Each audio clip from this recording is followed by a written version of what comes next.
तो स्टूडेंट्स, अब हम लोगों को जो टॉपिक पढ़ना है अलाउंसेस के बाद वो है परक्विजिट। परक्विजिट मतलब होता है अनुलाभ। मेजर क्वेश्चन क्या आता है स्टूडेंट्स के दिमाग में कि अलाउंस और परक्विजिट में डिफरेंस है क्या फिर, कि दोनों ही अदर देन सैलरी मिलते हैं, यानी सैलरी के अलावा। सैलरी तो आपको मिलेगी ही मिलेगी, उसके साथ ही अलाउंस भी मिलेगा और परक्विजिट भी मिलेगा।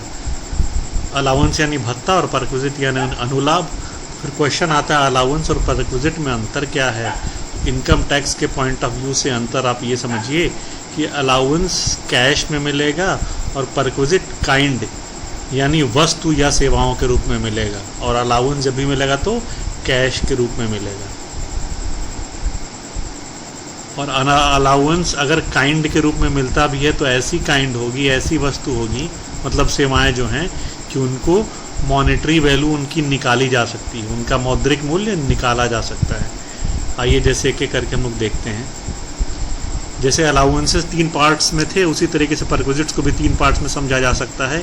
एक तो वो परक्विजिट जो हर दशा में कर योग्य होते हैं, यानी टैक्सेबल इन ऑल केसेस, चाहे जो हो लेकिन वो टैक्सेबल होगा ही होगा। उसी तरीके से कुछ परक्विजिट्स ऐसे होते हैं जो कर मुक्त होते हैं, हमेशा एग्जेम्प्ट होते हैं। और कुछ परक्विजिट्स ऐसे होते हैं जो विशिष्ट कर्मचारियों के लिए कर योग्य होते हैं। अब हम लोग अभी पढ़ेंगे विशिष्ट कर्मचारी है क्या। पहले आप ये समझ लें कि 3 टाइप्स के हैं। एक तो टैक्सेबल, एक तो एग्जेम्प्ट, ये हर दशा में, ए और सी हर दशा में है। और बी क्या है, बी टैक्सेबल है लेकिन हर दशा में नहीं, विशिष्ट कर्मचारियों के लिए टैक्सेबल है। ये 3 कैटेगरी हो गई। तो आइए हम लोग सबसे पहला देखते हैं ए, जो कि टैक्सेबल इन ऑल केसेस यानी हर दशा में कर योग्य जो है। Perquisites taxable in all cases, हर दशा में कर योग्य क्या है। जैसे पहला है value of any rent free accommodation, मतलब आपके एम्प्लॉयर यानी आपके नियोक्ता ने आपको कोई अकोमोडेशन दिया हुआ, अकोमोडेशन मतलब रहने की जगह दी हुई है और वो रेंट फ्री है यानी किराया मुक्त है, उसका किराया नहीं ले रहा है, लेकिन वो सुविधा तो आपको दी जा रही है, उसका किराया नहीं ले रहा है, तो वो आपके लिए परक्विजिट मानी जाएगी और परक्विजिट पे टैक्स लगा दिया जाएगा। और perquisite taxable in all cases, हमेशा टैक्सेबल होगा वो। उसी तरीके से value of any concession in the matter of rent, अगर किराए में कोई कंसेशन है, कोई छूट है, तो उसको भी आपको परक्विजिट मान करके टैक्स लगा देंगे। ठीक, उसी तरीके से अगर एम्प्लॉयर कोई अनुलाभ देता है यानी परक्विजिट देता है जिसका पेमेंट एम्प्लॉय को करना हो, मतलब पेमेंट एम्प्लॉय को करना हो लेकिन एम्प्लॉयर कोई अनुलाभ दे देता है, मतलब वो पेमेंट एम्प्लॉयर खुद कर देता है। जैसे एम्प्लॉय का होटल बिल या क्लब बिल देना ही एम्प्लॉय को, दे दिया किसने, एम्प्लॉयर ने, परक्विजिट मान लेंगे। एम्प्लॉयर ने क्या किया, एम्प्लॉय के लोन का भुगतान कर दिया, परक्विजिट मान लेंगे। एम्प्लॉयर ने क्या किया, एम्प्लॉय के बच्चों की पढ़ाई पर खर्च कर दिया, परक्विजिट मान लेंगे। एम्प्लॉयर ने एम्प्लॉय के घरेलू नौकर पे खर्च किया, परक्विजिट मानेंगे। एम्प्लॉयर ने एम्प्लॉय के लिए इनकम टैक्स दिया, परक्विजिट मान लेंगे। ठीक है, एम्प्लॉयर ने एम्प्लॉय के लिए एक फंड क्रिएट किया। ठीक, फंड एम्प्लॉय को उसके जीवन बीमा के लिए दिया गया, उसके लाइफ इंश्योरेंस के लिए दिया गया।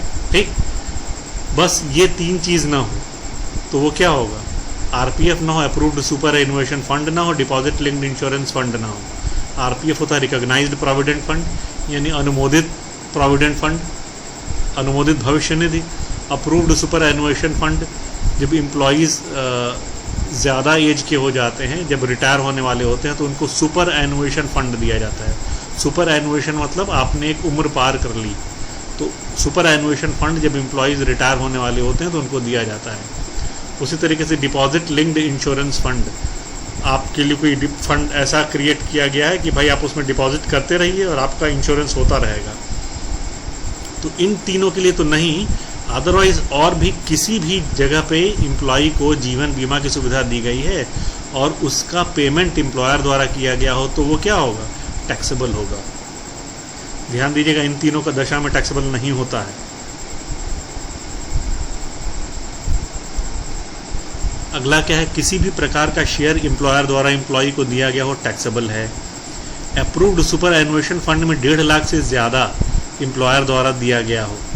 अप्रूव्ड सुपर एनुएशन फंड, अभी ऊपर मैंने डिस्कस किया था ना, वही है अप्रूव्ड सुपर एनुएशन फंड, जब एम्प्लॉय रिटायर होते हैं तब दिया जाता है। उसमें एम्प्लॉयर 1.5 लाख तक कंट्रीब्यूट कर सकता है, कर तो कुछ भी सकता है, लेकिन 1.5 लाख तक टैक्सेबल नहीं होता है। लेकिन 1.5 लाख के ऊपर अगर कंट्रीब्यूट करता है तो वो कंट्रीब्यूशन टैक्सेबल हो जाएगा। इसके अलावा कोई भी अतिरिक्त सुविधा, जैसे इनकम टैक्स एक्ट के सेक्शन 17 धारा 17 उपधारा 2, सेक्शन 17 सबसेक्शन 2 के प्रावधानों के अनुसार निम्न सुविधाओं को कर्मचारी की इनकम में जोड़ा जाएगा। अगर ये सुविधाएं एम्प्लॉयर द्वारा दी गई हों तो ध्यान दीजिएगा, इन सारी सुविधाओं को क्या होगा, कर्मचारी की इनकम में जोड़ा जाएगा। ध्यान दीजिएगा आप लोग ये सारी चीज़ें।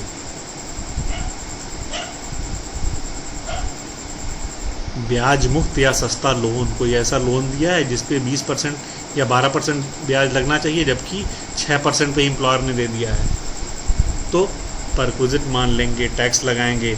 हॉलीडे इंजॉयमेंट के लिए एम्प्लॉयर ने दिया है कि भाई जाओ मौज करो, छुट्टी मनाओ, इनकम मान करके टैक्स लगाएंगे। मुफ्त का खाना दिया हुआ है, टैक्स लगाएंगे।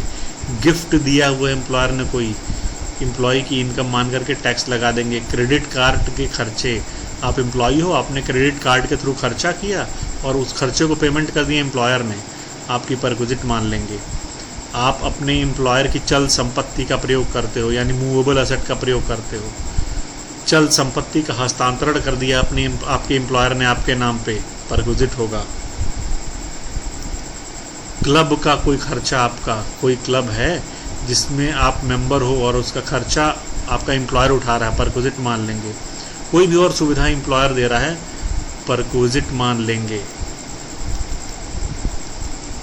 अब फिर बी पार्ट जो आता है, जो मैंने बताया था, taxable in hands of specified employees only. Specified employees यानी विशिष्ट कर्मचारी। तो अब सवाल ये आता है कि विशिष्ट कर्मचारी हैं कौन? तो विशिष्ट कर्मचारियों के लिए ये 3 कंडीशन दी हुई है, ए बी सी। तीनों में से कोई भी विशिष्ट कर्मचारी होगा, या तो ए, या तो बी, या तो सी। अगर आप डायरेक्टर हैं किसी संस्था के तो आप उसके विशिष्ट कर्मचारी माने जाएंगे। अगर आपके पास किसी संस्था का 20% से ज़्यादा इक्विटी शेयर है, यानी समतांश है, तो आप स्पेसिफाइड एम्प्लॉय माने जाएंगे। या आपकी इनकम 50,000 सालाना से ज़्यादा हो तो आप विशिष्ट कर्मचारी माने जाएंगे। तीनों में से किसी भी कंडीशन को पूरा करते हैं तो आप विशिष्ट कर्मचारी माने जाएंगे। अब देखिए, जो विशिष्ट कर्मचारी की जो डेफिनेशन है, इसमें नहीं लिखी हुई, फिर भी मैं आपको दिखा दूँ, इधर नहीं लिखी हुई, देखिए लिखा हुआ है। इसको पहले मैं यही दिखा देता हूँ कि ये जो सी कंडीशन है विशिष्ट कर्मचारी में, पहला तो है कि डायरेक्टर हो, दूसरा तो है कि शेयर 20% से ज़्यादा हो, तीसरा है कि सालाना तनख्वाह 50,000 से ज़्यादा हो। तो एक चीज़ मैं आप लोगों का ध्यान इधर आकर्षित करना चाहूँगा कि इनकम टैक्स एक्ट ने तो साफ कह दिया, लेकिन मिनिमम वेजेस एक्ट को अगर हम ध्यान में रखें तो कोई भी ऐसा एम्प्लॉय नहीं है जिसकी सालाना तनख्वाह 50,000 से कम हो। सबकी 50,000 से ऊपर होती है सालाना, ठीक। उसके हिसाब से तो सब विशिष्ट कर्मचारी हो गए, हुए कि नहीं? तो फिर इस दशा में करते क्या हैं कि जितनी भी परक्विजिट्स हैं जो विशिष्ट कर्मचारियों के हैंड्स में टैक्सेबल होती हैं, उनको सबके हैंड्स में टैक्सेबल बनाते हैं। यानी हर कर्मचारी को अगर ये सारी सुविधाएं दी जाएंगी तो टैक्स लगाया जाएगा। जैसे कार की सुविधा दी गई, sweeper, watchman, gardener, personal attendant की सुविधा दी गई, गैस, इलेक्ट्रिक एनर्जी, वाटर की सुविधा दी गई, एजुकेशन फैसिलिटी दिया गया, ठीक है, एम्प्लॉय की फैमिली के लिए एजुकेशन फैसिलिटी दिया गया, ट्रांसपोर्ट की फैसिलिटी दिया गया एम्प्लॉय के लिए। तो सबको क्या करेंगे हम? परक्विजिट मानेंगे और पूरा का पूरा टैक्स लगाएंगे, क्योंकि नियम क्या है भाई, ये सारा का सारा स्पेसिफाइड एम्प्लॉयज़ के हैंड्स में टैक्सेबल होना है। लेकिन इनकम टैक्स एक्ट की डेफिनेशन के हिसाब से हर एम्प्लॉय स्पेसिफाइड हो जाएगा, तो ये चीज़ आ जाती है, ठीक। अब हम लोग देखते हैं टैक्स फ्री परक्विजिट्स, यानी कर मुक्त अनुलाभ क्या क्या है। कर मुक्त में क्या क्या आता है? एक तो आपका मेडिकल बेनिफिट्स आते हैं, ये कितने कर मुक्त अभी हम लोग आगे डिस्कस करेंगे, फिलहाल कर मुक्त ही समझिए इसको। इसके लिए कंडीशंस हैं, उसी तरीके से दूसरा है टी और स्नैक्स प्रोवाइडेड इन ऑफिस और फैक्ट्री, काम की जगह पर चाय नाश्ता दे दिया गया, कर मुक्त है। Residential accommodation provided eight site, कहीं काम हो रहा है और वहाँ के साइट इंजीनियर से बोला गया कि आप वहीं पर रहिए, अगर ऐसा कुछ इंतज़ाम कर दिया गया उसके लिए तो उसके लिए टैक्स फ्री परक्विजिट होगी। आपके टेलीफोन के खर्चे दिए गए, आपके एम्प्लॉयर की तरफ से टैक्स फ्री परक्विजिट है। स्टाफ ग्रुप इंश्योरेंस स्कीम में एम्प्लॉयर कुछ योगदान देता है, स्टाफ ग्रुप इंश्योरेंस स्कीम, ध्यान दीजिएगा, तो ये टैक्स फ्री माना जाएगा। आपका एम्प्लॉयर स्कॉलरशिप दे रहा है, ठीक, उसको टैक्स फ्री मानेंगे। Facility of conveyance from residence to office दे रहा है, टैक्स फ्री मानेंगे। मतलब कन्वेयंस की सुविधा, यानी यहाँ से वहाँ जाने की सुविधा, कहाँ से, रेसिडेंस से, यानी आवास से लेकर के ऑफिस तक जाने की सुविधा एम्प्लॉयर दे रहा है, तो टैक्स फ्री परक्विजिट मानेंगे। ठीक है, कोई रिफ्रेशर कोर्स आपको एम्प्लॉयर कराना चाहता है, टैक्स फ्री परक्विजिट मानेंगे। ठीक है, अगर tax paid by employer on value of perquisite है,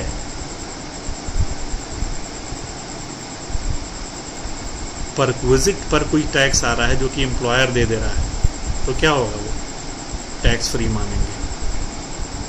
perquisite to government employees posted abroad, कोई गवर्नमेंट एम्प्लॉय है, सरकारी एम्प्लॉय जो बाहर पोस्टेड है, टैक्स फ्री मानेंगे अगर उसको कोई परक्विजिट दिए जा रही है तो। रेंट फ्री हाउस और concessional rent facility provided to high court जजेस, ध्यान दीजिएगा, ये हम लोगों ने टैक्सेबल में पहला पढ़ा था, लेकिन वहाँ पे हाई कोर्ट जजेस नहीं थे, हाई कोर्ट जजेस आ गए तो टैक्स फ्री हो गया। यही सेम सुविधा सुप्रीम कोर्ट के जजेस को दी जाए तो भी टैक्स फ्री होगा। ठीक है, रेंट फ्री फर्निश्ड अकोमोडेशन यानी किराया मुक्त सुसज्जित मकान एमपी एमएलए को दिया गया तो भी टैक्स फ्री होगा। लैपटॉप, कंप्यूटर या फिर एम्प्लॉय के पर्सनल यूज़ की किसी भी तरीके की संपत्ति, ठीक, एम्प्लॉय को दिया गया है, एम्प्लॉयर की थी और एम्प्लॉय को दिया गया है, टैक्स फ्री मान लेंगे। लेकिन लैपटॉप, कंप्यूटर ऐसा ही हो, कुछ मूवेबल होना चाहिए, इमूवेबल नहीं, मूवेबल यानी चल। इंटरेस्ट फ्री, 20,000 से कम का लोन दिया गया है, इंटरेस्ट फ्री। इंटरेस्ट फ्री मतलब उस पर ब्याज नहीं लगाया गया है, 20,000 से कम का होना चाहिए, ज़्यादा टैक्स हो जाएगा। 20,000 से कम का है तो इंटरेस्ट फ्री मान लेंगे, उस पर टैक्स नहीं लगाएंगे। अब आइए हम देखते हैं जिन मेडिकल बेनिफिट्स की हम लोग बात कर रहे थे, जो मैं कह रहा था कि ये एग्जेम्प्ट हैं, कहाँ तक एग्जेम्प्ट है, 100% एग्जेम्प्ट नहीं है, उसके लिए नियम दिया हुआ है। नियम क्या है कि अगर आप नियोक्ता के अस्पताल में इलाज के खर्च का मूल्य निकालते हैं, मतलब value of treatment of employee and और members of his family in employers hospital is fully exempt, मतलब आपके एम्प्लॉयर ने कोई हॉस्पिटल बनवाया हुआ है, ध्यान दीजिएगा, एम्प्लॉयर का हॉस्पिटल है, आपके नियोक्ता का हॉस्पिटल है, और आप उसमें अपना या अपने किसी परिवार के सदस्य का इलाज करवा रहे हैं, तो वो पूर्णतः करमुक्त होगा, फुल्ली एग्जेम्प्ट होगा। उसी तरीके से अगर आपका एम्प्लॉयर कोई सम दे रहा है, any sum paid by employer for expenses done by the employee on medical treatment of himself और मेंबर्स ऑफ हिज फैमिली, मतलब एम्प्लॉयर खर्चा दे रहा है, वो खर्चा जो एम्प्लॉय ने उठाया है अपने या अपने परिवार के किसी सदस्य के चिकित्सकीय खर्च के लिए, तो उसके लिए कंडीशन है, अगर जिस हॉस्पिटल में ऐसा खर्चा उठाया गया है वो हॉस्पिटल गवर्नमेंट की तरफ से अप्रूव्ड हो, तो एम्प्लॉयर जो खर्चा कर रहा है उसको फुल्ली एग्जेम्प्ट मान लेंगे। अगर एम्प्लॉयर जो खर्चा कर रहा है वो किसी अनुमोदित डिजीज़ के लिए, अनुमोदित बीमारियों के लिए किया गया है, ठीक है, नियोक्ता ने खर्च किया है, तो फुल्ली एग्जेम्प्ट होगा, यानी करमुक्त होगा। ठीक, और हॉस्पिटल क्या है, हॉस्पिटल भी इनकम टैक्स के चीफ कमिश्नर के द्वारा अनुमोदित हो, दो जगह अनुमोदित हो गया, डिजीज़ भी अनुमोदित हो और हॉस्पिटल भी अनुमोदित हो, बीमारियां तो अनुमोदित हो ही हो, साथ ही साथ हॉस्पिटल भी चीफ कमिश्नर द्वारा अनुमोदित हो, इनकम टैक्स के चीफ कमिश्नर द्वारा, तब जा करके नियोक्ता द्वारा किया गया खर्च क्या होगा, एग्जेम्प्ट होगा, यानी करमुक्त होगा। अब आइए देखें हम पेमेंट और reimbursement of premium for health insurance fully exempt, यानी कर्मचारी अथवा उसके परिवार के किसी सदस्य के हेल्थ इंश्योरेंस का प्रीमियम अगर नियोक्ता ने दिया हो, हेल्थ इंश्योरेंस स्वास्थ्य बीमा, अगर आपके नियोक्ता ने आपके परिवार के किसी भी सदस्य के हेल्थ इंश्योरेंस के लिए प्रीमियम दिया है तो पूर्णतः कर मुक्त होगा। अब आइए यही कंडीशन देख लें ट्रीटमेंट आउटसाइड इंडिया के लिए, भारत के बाहर के ट्रीटमेंट के लिए। For medical treatment of employee और family members exempt to the extent approved by RBI, मतलब कि अगर आप अपने किसी फैमिली मेंबर को बाहर ले जाते हैं या उसके साथ खुद जाते हैं, ठीक है, तो फिर कहाँ तक एग्जेम्प्ट होगा? एग्जेम्प्ट है जहाँ तक रिजर्व बैंक ऑफ इंडिया ने लिमिट अप्रूव की है वहीं तक एग्जेम्प्ट होगा, उसके बाद टैक्सेबल हो जाएगा। उसी तरीके से for travel and stay abroad and one attendant, आपके साथ आपका कोई सहायक भी जा रहा है, वो आप लोग किसी मरीज को लेके साथ में जा रहे हैं, ठीक, तो फिर क्या है, उसके लिए भी नियम है ये कि जितना RBI ने बता दिया उतना ही होगा, एग्जेम्प्ट होगा। उसके लिए एक और कंडीशन लगा दी, एग्जेम्प्ट तो है लेकिन कंडीशन क्या है कि GTI यानी ग्रॉस टोटल इनकम, जो एम्प्लॉय ये सुविधा ले रहा है उस एम्प्लॉय की ग्रॉस टोटल इनकम 2 लाख से ज़्यादा नहीं होनी चाहिए। ठीक, ध्यान देना, यानी बाहर जाना और वहाँ रहना एक सहायक के साथ कब तक कर मुक्त है? अगर कर्मचारी की GTI 2 लाख से ज़्यादा न हो तो कर मुक्त है। फिर खर्चों का भुगतान भी कर मुक्त होता है अगर पहले और दूसरे में दी गई शर्तें पूरी होती हैं तो अभी फिलहाल इस लेक्चर में बस इतना ही। इसके ठीक आगे का पोर्शन मैं अगले लेक्चर में कवर करूँगा। इससे रिलेटेड कोई दिक्कत हो तो आप तुरंत मुझे व्हाट्सएप कर सकते हैं। ठीक।